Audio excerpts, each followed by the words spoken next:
Mesia boy mo bibia ju mo bibia kwaba edeba Aby Kase3bo so memu nsem eni obi man so nsem a ye boaboa no se kase do hwe ba kwi ya jebre ye de ba besomo ensem ebeji akotene e wo Kase3bo num bi eni se eno ada omanpanyi His Excellency John Dramani Mahama ekwa asetena no bobo niema bi ho e dia fa e big push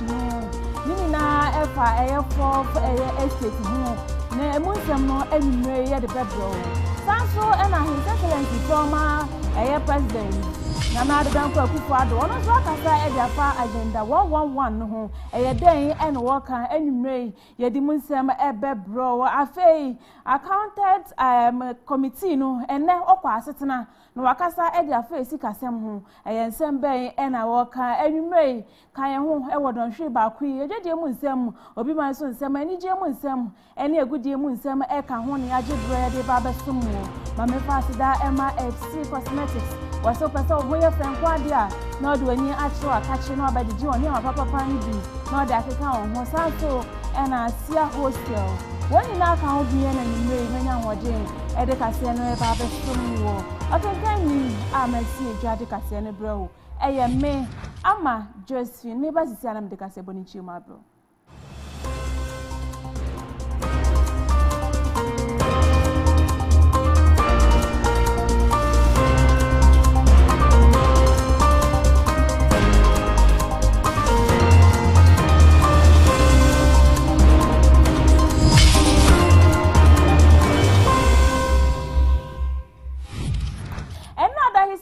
John Dramani Mahama wono ene Ghana mampanyi okwa asetena edifa na obobo man ho na eni na enim se emra na John Dramani Mahama eba aban mu no de hihye bi anempo eniensem pi editutu eja na ne bohye ni bi eye big push ni na ebeboa ama kwan atimi akoso yie pa anempo akwan hodo a yenye ye no wo se obehwe no aye ni na eno okeka ni na bo ma otu ni di se big push na enei ensem bi koso eje se niema bi ensisi ani eyie a e wo kire se nkrofo bi mpo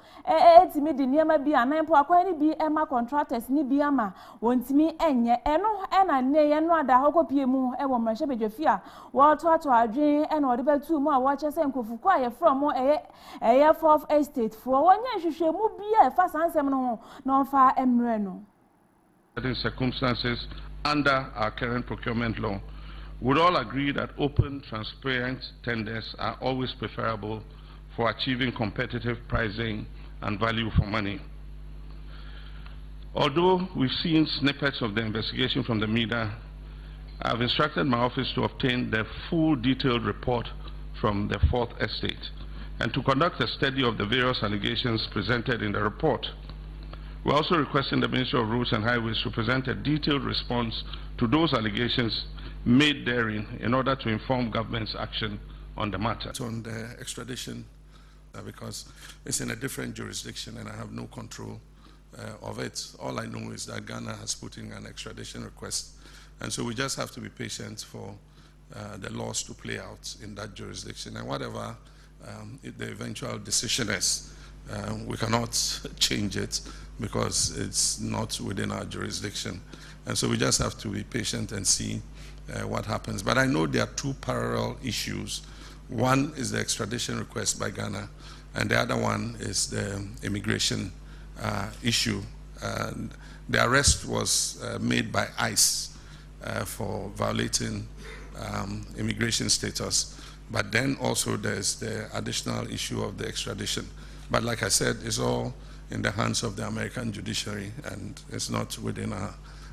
effort to influence that. And so let's just leave it and see what comes out of it. Omanpanyi dadra His Excellency Nana Danko Akufo-Addo si abeka ya mfie wotwe etwemu kono na ono eneti akonwa no so se omanpanyi e de ma my Ghana na wode nhihye bi e baadwa na eno wato ni dinsa agenda 111 eno ya agenda 111 project na wode koso ni na ye se ode hwe ama eni ayaresa bia wodo etwa oman ho ahia no obesiesie ni na emoma etoda ye kase be ma be ye bi wa ma me ye ni na eno ena nei ofiri so no omanpanyi His Excellency John Dramani Mahama wano and ababefa konwane se omampani a wo hwe oman so eno na nne wo de nsem bia babetu adwa na wo kire se ewe se mekoya na mpo me ba na mantimi ama me enini na agenda 1111 na ye project a se wo ye no wo kire se empani enhwe no fo na ensi fam no omoa na enye sa hospitals ahodo ye anka se wo sisi a wo etimi ensi nini na no wo se His Excellency John Dramani Mahama wone na aban won hwe no wonye nini na mfamfiri ho. Agenda 111 was designed to correct this imbalance by constructing district hospitals, regional hospitals for the newly created regions, specialized psychiatric facilities, and the rehabilitation of key health institutions across the country. It is a program that reflects a simple but powerful principle that no Ghanaian, regardless of location, should be denied access to quality health care. We must also be honest. Not every project was realized. Not every project was completed.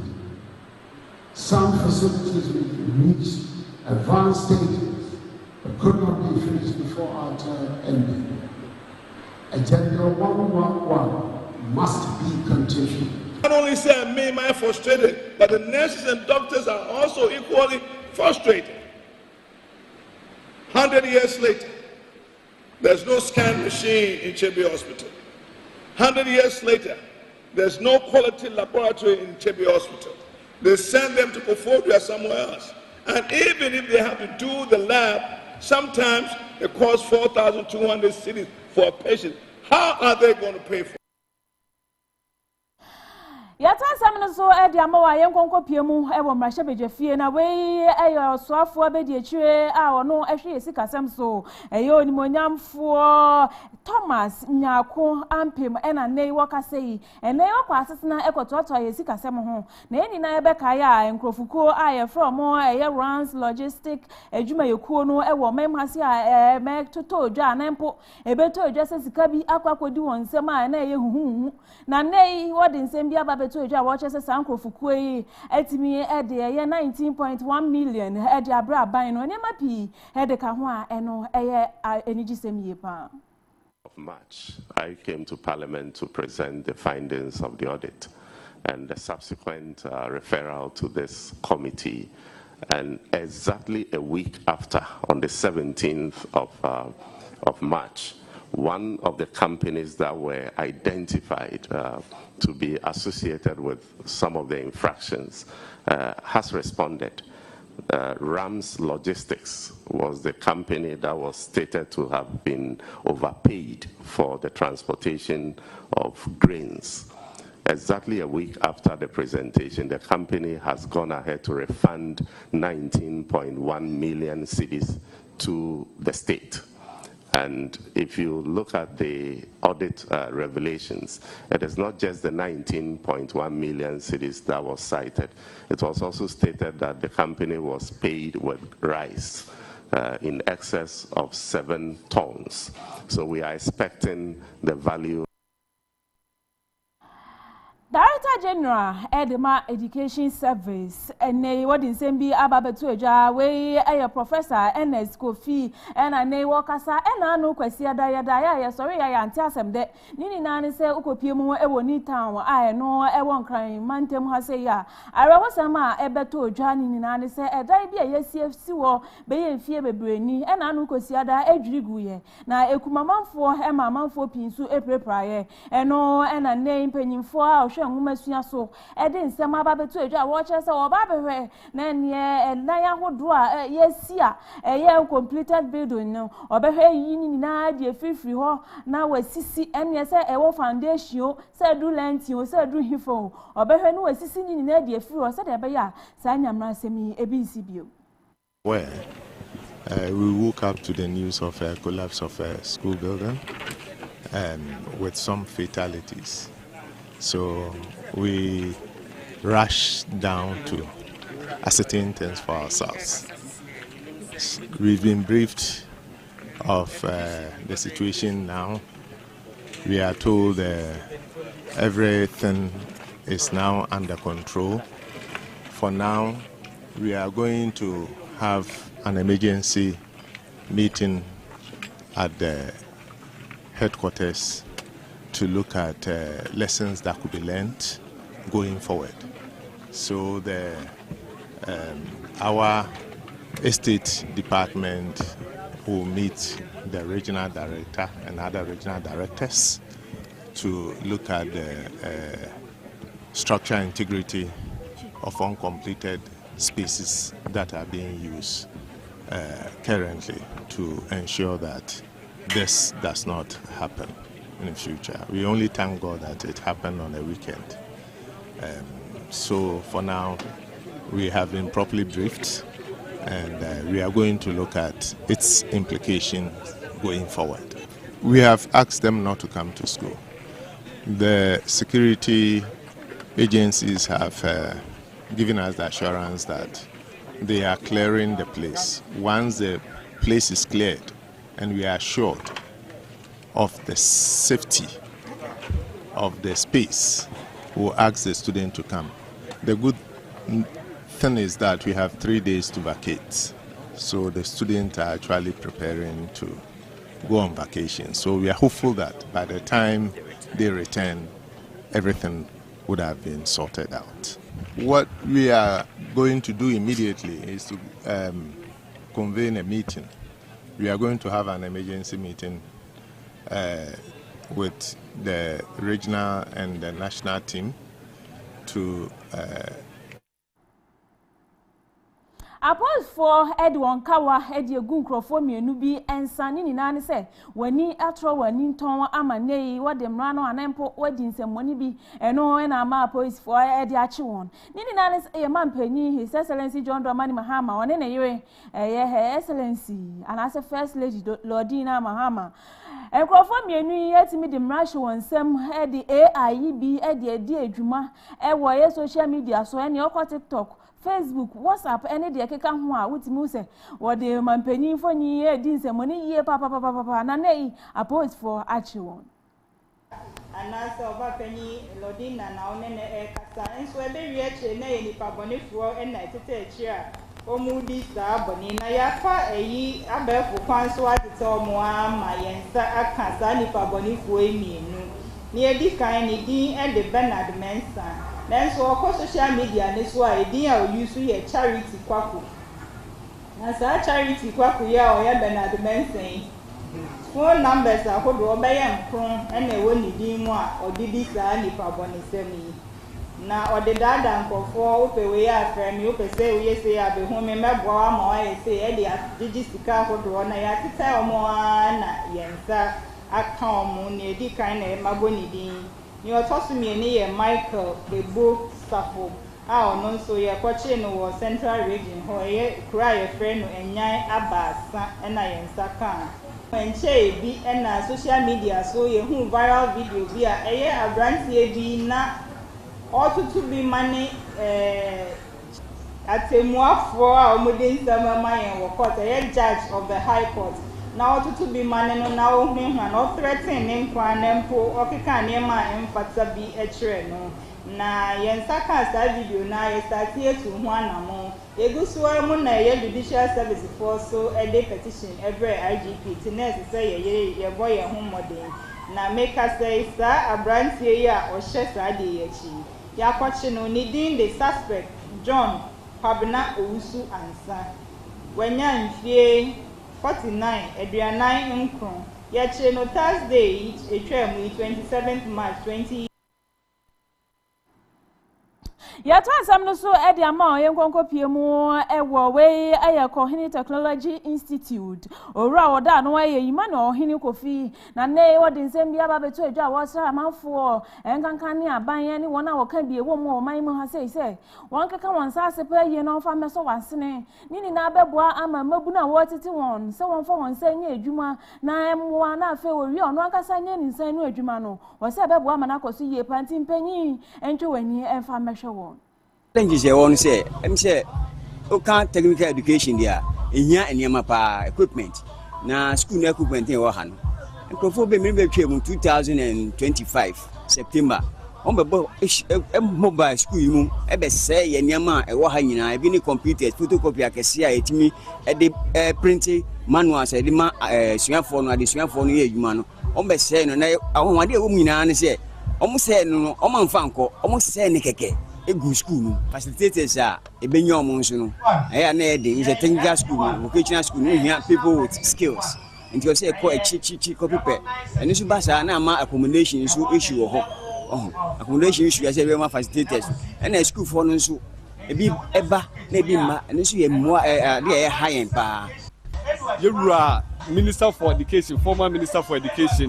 Yewura Aduchum, Ambreso, no introduce to Tibet. Say so secondary schools in the brain now. Omo de bi alcohol ayetete mebuo ni nkola e won sa no adwuma kwa mo fa so mo pomade land survey no me nema bebre na e kona se wo hwe aban oba ya yehu ni akosi yehu se omo to aso so omo boago yehu bibia enti na mesre Yewura John Dramani Mahama me pa ne chewpa enema papa Yewura Dr. Aduchum ese no Yewura Nana Dankwa Kufa do mremu no ose a osi asuku adan di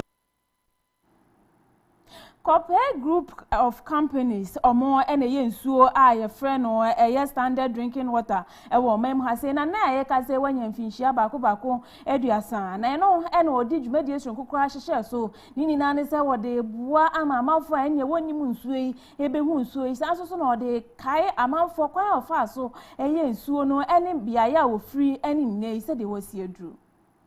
I believe and I share with my management that this is just the beginning. I was telling the MD, I think yesterday or so, that he should be preparing somebody who will take over from him. For all that we've been doing over the years, we have availed ourselves for the Almighty God himself to train us and prepare us for a takeoff. So we've not seen anything yet. We are only getting ourselves ready for a takeoff. The story is that many indigenous organizations don't go beyond 5 years. But Kobe, by the grace of God, we are celebrating 30 years. Yes, it's not just a measure of time.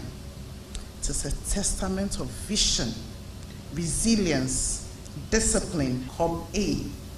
Christ our banner aqua. And I just learned of that this morning actually. It's not merely a name. It is a declaration. It reflects a deep-seated belief of reliance on God as the foundation of this enterprise. It is a business environment often purely driven by profits. COP-A has demonstrated that faith and enterprise can coexist and indeed reinforce one another.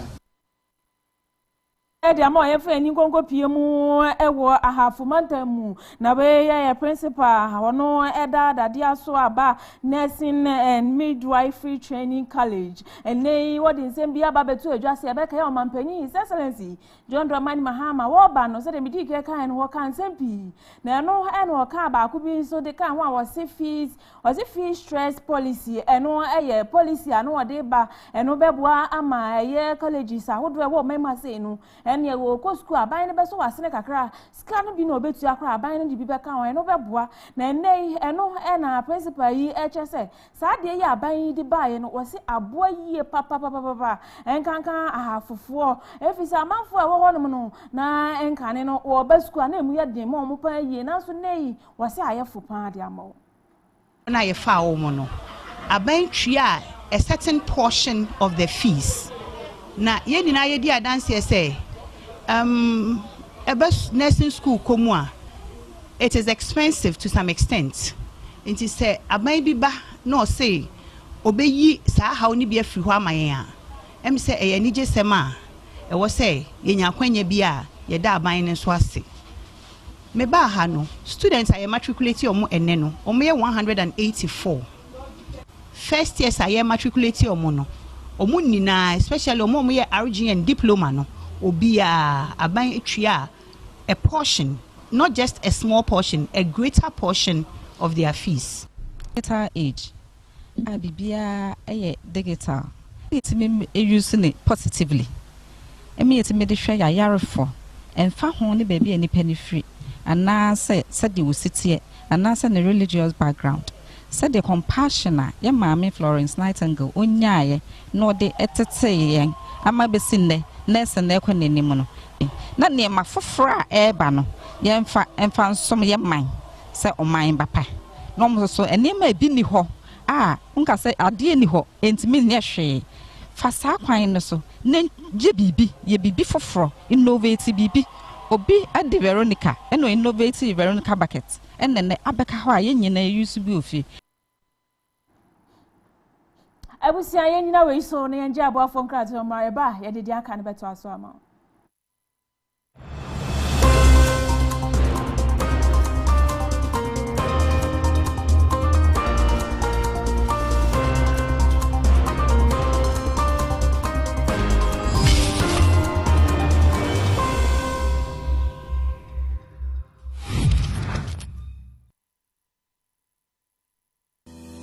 Hi,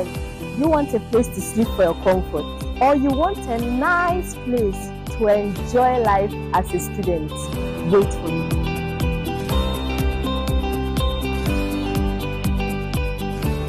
The only 5-star hostel in the Ashanti Kingdom is the Sia Hostel.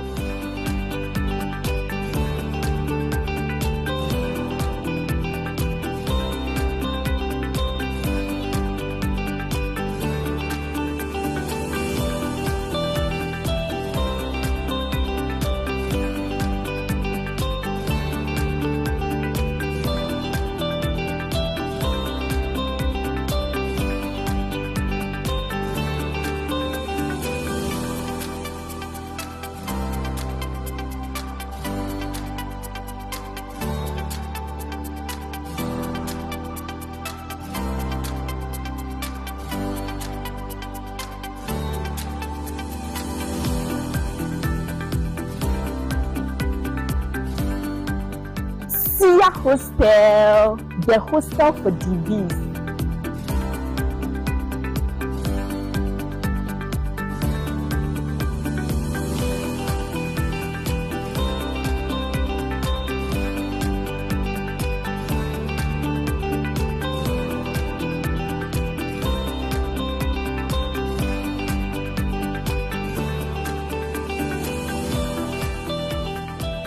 You can locate this 5-star hostel at Tech Bodi. If you want more information, you can pick the numbers on the screen and you hit our line. Sia Hostel, we are there to help you. Bless you.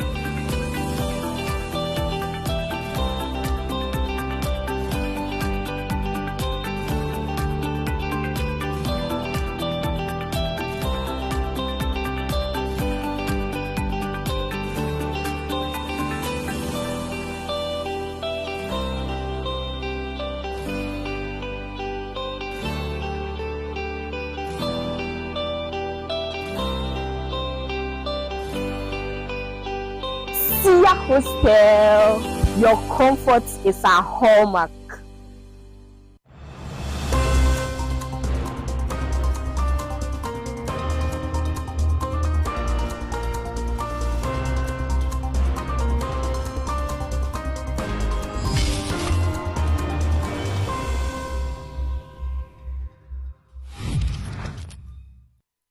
abusia yede wasese watwen yen ama yakwa ba yakwaje aboafo nkrato eya nwume no sia kase enu wani enu waso ni naguso a wo hwe ewo Aby TV so kase Ojaba TV so age ede ato agumontin so bibia nso enya bi ehwe na afa wo ti asanso ena okọ Facebook a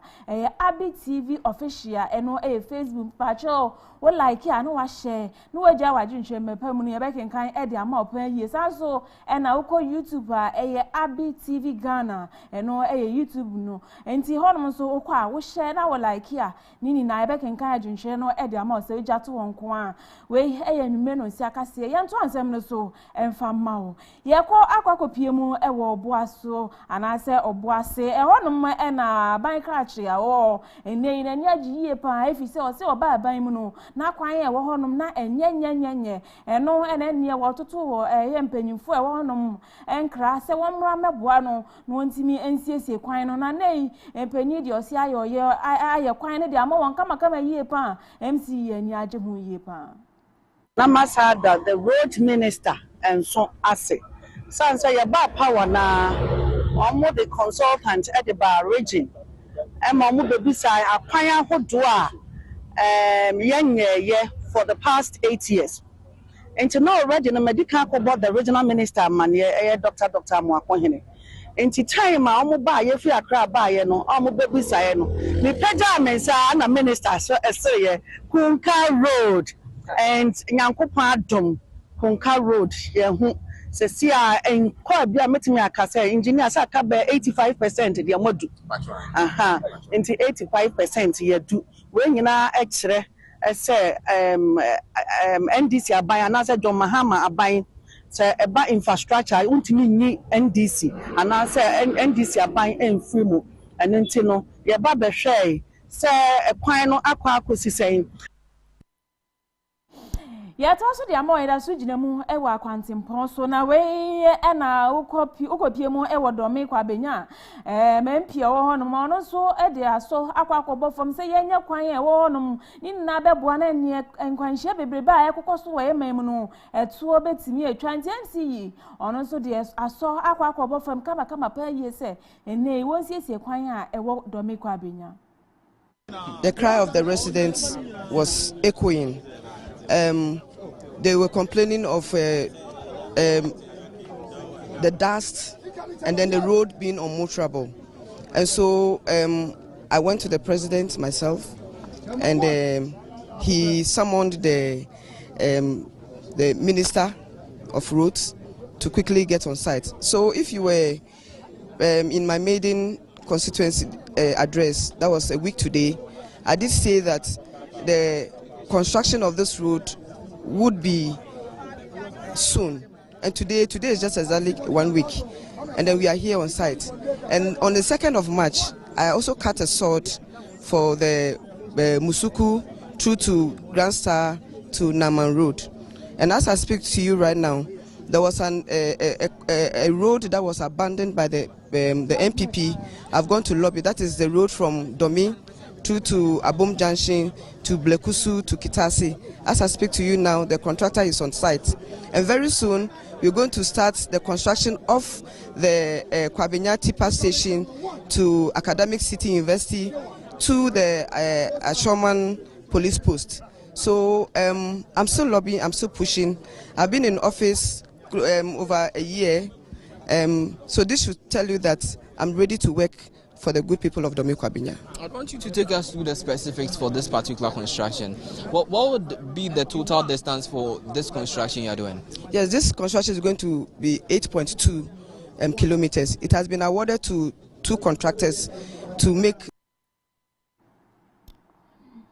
Yenim se Nyankopon ya adom a wo chena yesi Easter no mu an sa na no na nei eye wona wo hwe akwantempon ne akwan ahodo so wo mam ha sei MTTD sene road ministers for nei wo de afutuo kese pa de ama ya driver for enkankan ne wona wo de eye passengers ekoba we ne wo kasa e de afa wona wonam eye kumase ene aflawo ene takrade ne kwan tempo akase na wo mam ha sei na Easter wodi bedi adwuma say ye Easter say ye bronye we no na nei wodi afutuo de ama won nyina se ana kokobo e de aba won se ye Easter say ye bronya hafe ni ebedi ana ye di awie no wasi mirika tente no ebe ya won tete so efi se ni na ka obi na nei ewo bebrebe no ekokoso ana mpunkwanhye bebrebe no ekokoso enti se ye driver nko ana wo fi a mepacho nei ye de afutuo de ma o se hwe nkwa na afe save obi bia so a wote wo kam.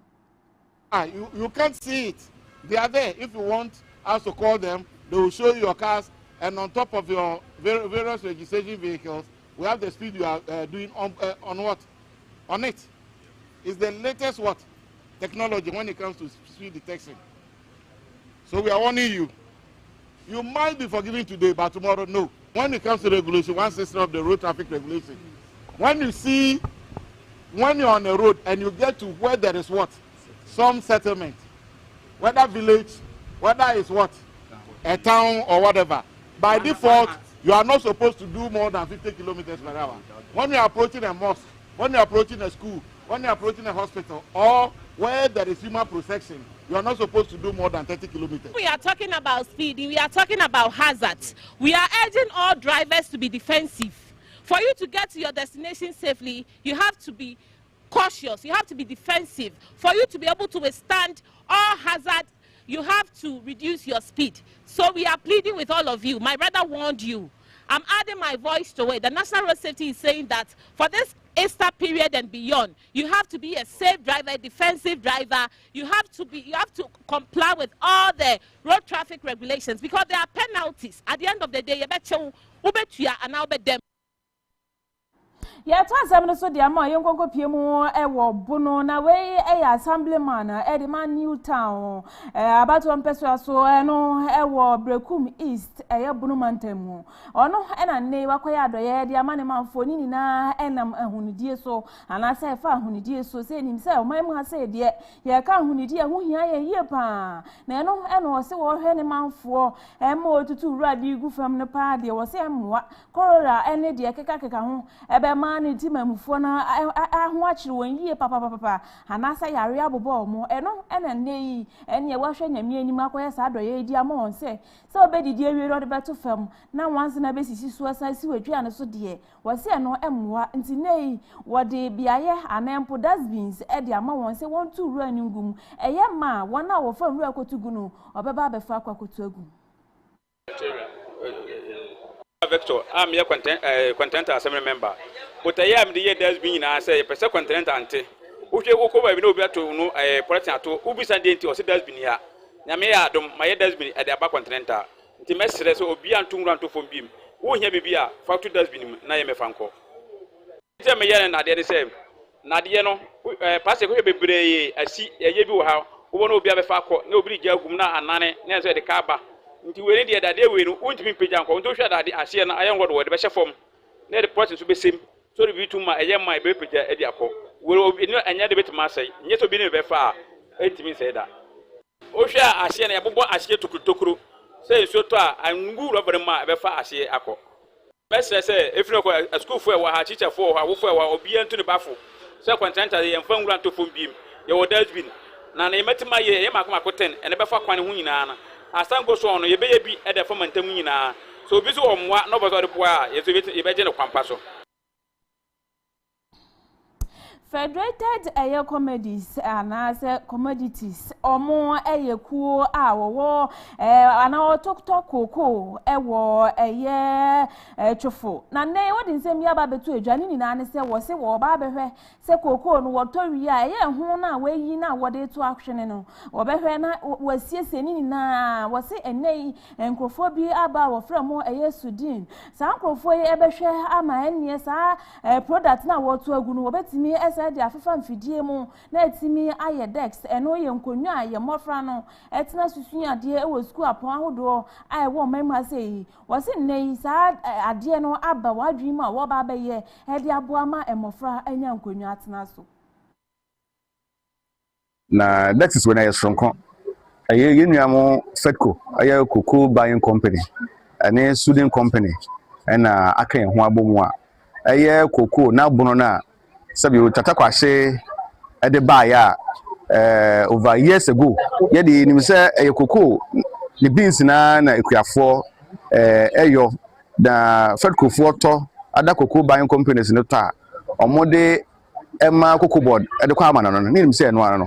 ba wo hwe technology a aye Fedco for the aba edo sidin for the aba cocoa na bono na equiafo eyi cocoa na ba ne free mu a yemfa anya hwe no enne sa company omo to na bono no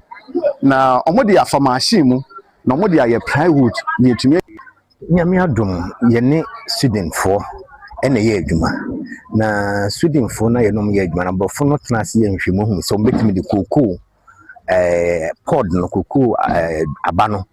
awi abano film ade wo hu no mbetimi de aye enema bi aboa kuafo ntino omoba ma ye boa no ede ma omso mo fa nkohwe ye nhwemu so mbetimi de ade bi de aboa omokoye no no hu so mbetimi de aboa me yetimi de plywood betimi aboa ma enam nso ama school for anya table ene enema bi ekeka ho eti no ye de call ye no America creating no de ba mo bombe plywood bebrebe ye say kuku no yi aba no free man kaka ne nka de tugu na eye pod no eno na omotima san kodane na bia ye plywood asan de abrese amiadom fetco abedom yen abesisa koko na brono ye de aye plywood a ye de aye desk amaya mofrey eye ni so eye ni je tene tie bia no ye bom paye se fetco company ebekoso wa adum ekuafo na titiu se technology no a omo de call Netherlands ma yetumi aye plywood me de aye deska nkonwe tina so no enka ho titiu Abusia ye nyina we so na ye home so emra ye ba ye de baba wura e wa adwadie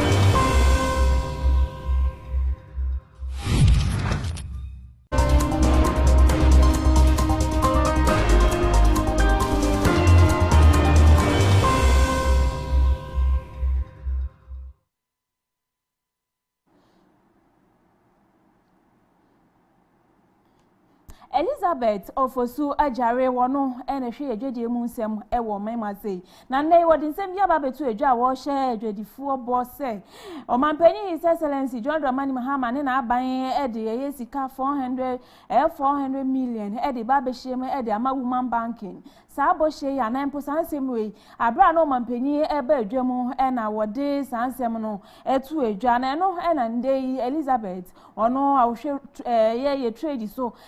obi bia bose sansem no mampanyi ejina so anei wo ba beye eno ebeboa ma ene adwadifo mai wona ono akasa to wonde ene wona woto obi die no woni na benya sika e de aye adwadie mu nsem ni na beboa e ma adwadie eni sika sema konanim wo mani cross informal markets, agricultural value chains, SMEs, technology, manufacturing, logistics, finance, energy, mining services, and cross-border trade. Women-owned businesses comprise about 40% of our micro, small, and medium enterprises. Yet, participation does not always translate into opportunities. It is right. Barriers persist, whether limited access to finance, gaps in investments, exclusion from supply chain, constrained access to export markets, limited asset ownership, or gender biases. Resilience under these conditions is not enough. Without the right support, it leads to fatigue rather than growth. But under improved conditions, resilience can be a driver of expansion, job creation, and economic transformation. Distinguished ladies and gentlemen, government has taken steps to address these constraints, but we also recognize that work remains. We are strengthening partnership with development finance institutions to expand lending to SMEs with targeted provisions for women-owned businesses. Government is enhancing the operating environment through more targeted and coordinated efforts. This includes expanding access opportunities for women-led enterprises and scaling support delivered through institutions such as Ghana Enterprises Agency and the National Enterprises and Innovation Program. Ladies and gentlemen, we are also nearing the launch of the Women's Development Bank. I'm also happy, my women are also chasing me. This initiative is led by my office under the directive of the President of the Republic of Ghana, John Dramani Mahama. Ebusia yenyina we so na yemfa agudie ento akase ne so ma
All right, Mamma Munia Kwaba, Emre, Aby TV, Samson Ojaba TV. Now, Ugo so share Aby Kase3bo na Emre do say I go kense mu nsem ebrem na me amede nsem ne ba no me din e de enestap obetimi afra me chemical na bibia akoso ye e de amame na me sha ase a ma me nshi ase mfi the Ghana Premier League unim say over the weekend no match week 27 etimi ko so kama the various centers na after the game no coach Fatau Dauda wetimi the team of the week no abetodwa na ye to aso a ma yenko coach no coach a wetimi ball ne ho modern over the weekend no Kobina Amisa me pacho no coach at the Mabeche United or no etimi coach of the week sansona players no goalkeeper no Daris Aziz Aruna or no edema Asante Kotoko sansona the right back no benya Branti Efeno Ebenezer Adade or no esi akan edema Dreams SC sansona center backs no benya Claude Botti shooting or no si akan edema Young Apostle sansona Moses Otto or no si akan edema Basake Holy Stars ubenya on the left on the left back no benya Branti Efeno Mohammed Awal or no si akan edema Karela United sansona mfimfi ono ubenya players miensa Branti Efeno Siedu Sana or no si akan edema Ediana Stars sansona Salim Adams or no esi akan edema Mediama Sporting Club ubenya Branti Efeno Brandon entry or no esi akan edema Nations FC ena enim hono so ubenya Branti Efeno Samuel Okan or no si akan edema Beche United ubenya Branti Efeno William Dankwa or no so esi akan edema Swedro Blacks ena enimo attacking side no ubenya Abdul Razak Salifu or no esi akan edema Dreams FC a mede ehunsem nia eba na ye to aso no mayenko kotoko eni Eduana game no na onim say eda kwasi adan na game no timi eba aso na at the end of the game no me pacho etimi ewie 0-0 obia entimi anhye bi ewo honom na ohwe game na since 2023 ohwe omumienu afenu mienu no akensi omahia na after 2023 no omuhia bia ya na goals etimi ba na ohwe kwasi ada na game no Sunday no goal ba kumpo entimi amba wo mu a mede ehonsem nia eba na yeko Ket Okreku ni team no me kire Dreams FC a me pa cho ohwe this season so far wetimi a share 3 teams 3 goals na just say teams are waiting me show na against Brekum Chelsea no otimi show mo by 3 goals to no Sansona against team my friend Ho United no otimi show mo by 3 goals to no against House of Lions and so otimi show mo by 3 goals to no ohwe Dreams FC so far this season no wetimi a share 3 teams 3 goals wo hono ma enikasem edema bobo na mede ehunsem nia eba na yeko bibie ni Gold Stars Sansona Nations FC so far o share this season home teams anase home games omatimi abona me pacho bibie ni Gold Stars after 30 matches wabo wo home no wetimi win 11 and wabo draw 2 na just ontimi enlusu bi Sansona Nations FC omonso wetimi abo 14 matches we win 8 and wa draw 6 until we ni 2 teams omotimi abol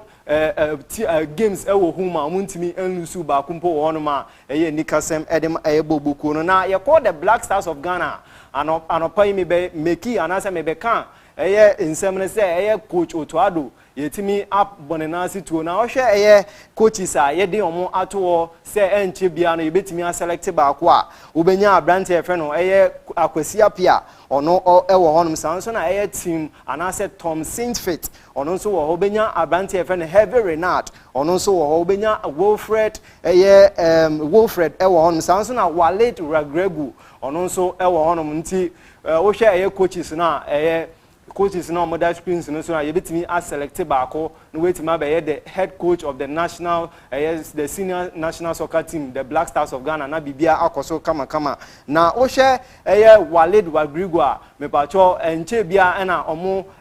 Morocco team no omutimi pame no wo honom na wo hwe enye wanwa say yebetimi a select anase yebetimi appoint Walid Wagrigwa mede ehunsem nia eba na yeto aso no mayenkwa monane ne yendi nkomo kakra na onim se abrante efe no Bernardo Silva mepacho osina kan edema Manchester City the Sky Citizens no wabekasa no say at the end of the season obetimi efri boboko na mede ehunsem ni aba na ohwe after 2017 a yetimi elect abrante anase yetimi eto abrante no mepacho wetimi age 6 Premier League titles wo no ama Manchester City sanso na the Champions League no wetimi age baako o wasanso etimi age FA Cup mienu sanso na League Cup no mekire Carabao Cup no wetimi age 4 a wetimi aboa team no ama o wetimi age this trophies a enikasem Maboboko no anase player na mede ehunsem ni aba na ye ko nsemfufuru ma onim se abrante efe no Mark Cucurella me pa sho no no the left back ma Chelsea the Blues na enye won say at the end of the season Atletico Madrid me kire Diego Simeone Pablo ni team no omo betimi abeto no de na ko Spain na wetimi akosi akan de ma Atletico Madrid a mede ehunsem ni eba na meto aso no Don Carlo me kire Carlo Ancelotti wetimi edi nkomo na wo hwe nkomo odi ye no o se World Cup no se winner ebetimi aba obetimi defend ye no wetimi keep the most number of clean sheets no in ebetimi age champion and say World Cup no enye ni obetimi ahye bebre na nemom di obetimi defend ama na chi honum aye pampe na obetimi age World Cup na wetimi edi nkomo amede ehonsem nia aba na ye ko abrante efe na Andre Onana mebacho unim say once upon a time no a goalkeeper at Manchester United na as say no sina kan at the transfers for Turkey na wetimi edi nkomo say obepese obetimi aba back to Old Trafford a obetimi abesi akan wo hono na ne die so say obetimi asanso aba back na ohwe Manchester United aboboko ne mu ayede nti enye wanwa say obetimi aba back a o kan say otimi aba back a bibia betimi akoso kama na bibia aye kama edi ama Manchester United a mede ehunsem nia eba na yeko abrante efe no Federico Valverde me bacho no no captain edema the Galacticos me kire Real Madrid boboko no na wetimi awe kasa unim say according to ono no wetimi ene marker newspaper baako Spain no wetimi edi nkomo no say o won prime mu sisi at the moment no won prime mu a enye won say wo hwe ne performance a odan ne dia dia ma Real Madrid na wo soro nti o won prime mu na enche bia no betimi age the UEFA Champions League edi ama Real Madrid boboko na mede ehunsem nia eba na meto aso no mayenko Bayern Munich ana say Bundesliga ni endi nkomo na onim say the president of Bayern Munich mechire papa ye friend Hoynes no wetimi abedi nkomo no say Alexander Isak a osina kan edema Liverpool boboko no say ye tona na say he is worth 150 million dia and he almost striker ye friend Harry Edward Kane no ono worth 250 million mede ehunsem ni aba mede bremo dwumedie ne so nti meto aso no Roberto Di Zerbi we ba twa no pa me be news no de maamo say enye wonwa say Tottenham boboko no omo betime de edwuma no de ama na bibia ye kama na me ne mo ka say yetimi appointing as the head coach de ma Tottenham boboko na enikasem de ma coach na me de ehunsem nia eba na enche bia na otimi agya na edwuma wo Marseille na obepie mu England na me ne mo ka say de ye de Tottenham boboko no de ama no ena bibia ekoso kama edi ama no na yekọ the World Cup qualification me ba cho UEFA won say aka 4 teams na omo kan 12 teams omo call for Europe no nti o hwe fixtures na nyame adoma at exactly 6:45 no me pa cho game na etimi ahya ase wo no Bosnia and Herzegovina omo ne Italy bona de obetimi win no automatically wetimi qualify to the World Cup me de ehunsem ni aba sanso na Czech Republic and Denmark omo ehia wo no Kosovo and Turkey enso be hia sanso na Sweden and Poland be hia wo no ma me de ehunsem ni eba na me to aso no ma yenko the Azores of Italy unim say World Cup so Russia no me ba cho mo ntimi ankobi me kire 2018 World Cup no mo ntimi ankobi sanso na Qatar 2022 no o mo ntimi anko na numbre ya mu gina kono akase o mu betimi ahye Bosnia and Herzegovina no mo ntimi qualify to the mundial hwe nim say team no me kire Janeiro Gattuso ene boys no mo betimi qualify na bibia akoso kama na me de we etu mesrebo no unim say on the other side no the World Cup qualification edema Africa me kire Interconfederation no and also koso kama nyame ya adoma de ebesi bia na ebetime de ehun resource aba na bibia kama na hwe DR Congo me pa cho omo ejina akono omo ne the Reggae Boys me kire Jamaica ene behia wo sanso na Iraq omo so ebetine fi atonsa de afre Bolivia until at the end of resource and I say at the end of the game no de ebepie mu bia no nyame ya adoma ochina wo Aby morning show ye de bebrem na bibia kama until we ene agudie mu nsem kakra maboabo no ena me de abrem wo Aby News na me amede nsem ne bae no medin de Ernesta pe obetumi afa me chemical na bibia akoso yi de ma me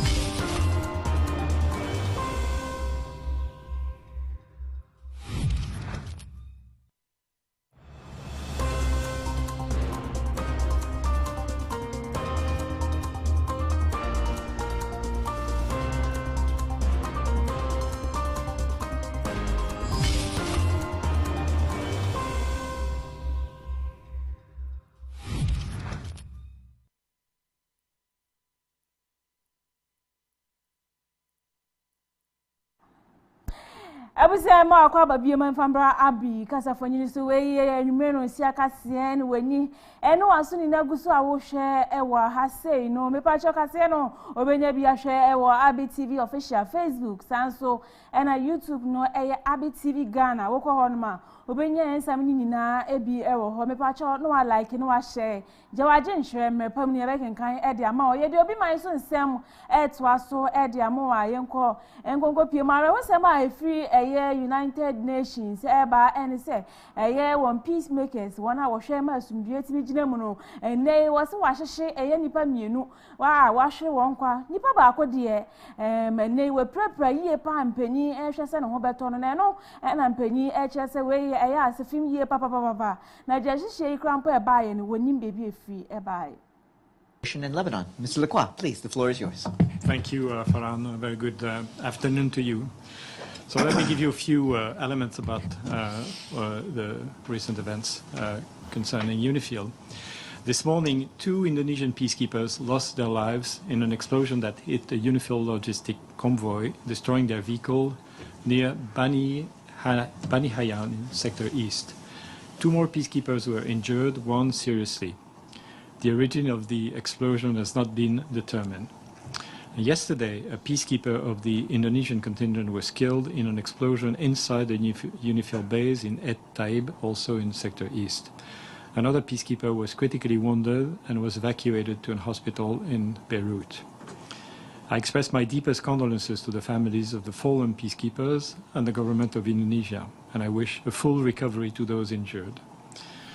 We strongly condemn these unacceptable incidents, and peacekeepers must never be a target. UNIFIL is investigating these incidents to determine the circumstances of these tragic developments. We also remain seriously concerned about several aggressive incidents against UNIFIL peacekeepers in the past couple of days. All acts that endanger the peacekeepers must stop, And all actors must adhere to their obligations to ensure the safety and security of the peacekeepers at all times. The inviolability of United Nations installations must be respected. Our peacekeepers remain on the ground, carrying out Security Council mandated tasks in these extremely dangerous conditions. You can imagine that they are constrained in what they do, but they continue to do whatever is possible for them to do. The women and men of UNIFIL demonstrate utmost courage and commitment to advancing international peace and security far away from home. And of course, we express our deepest appreciation to them. Yandina so na yemfa enije mu nsem ento asomo.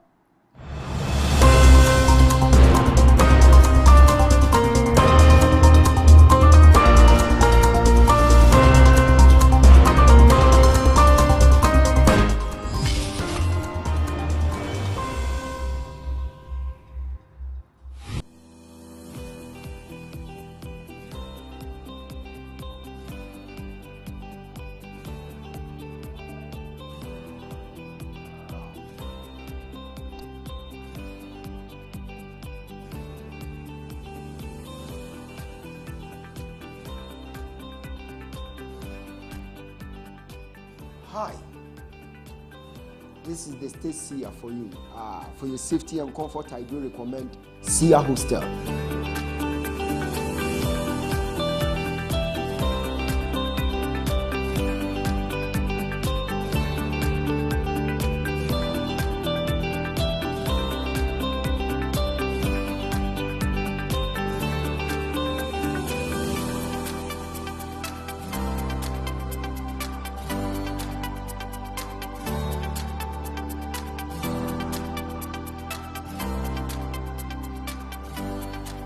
Just a stone throw from FG Mall.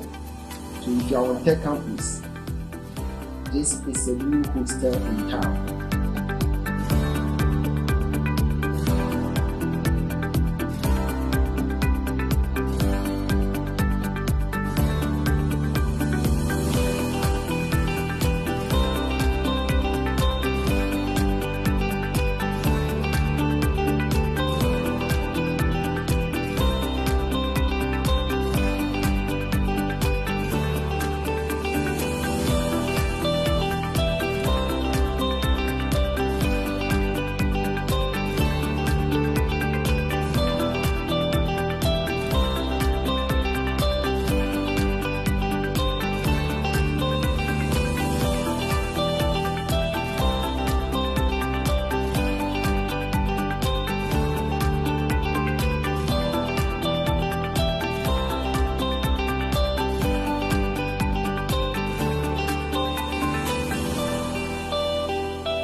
I am inviting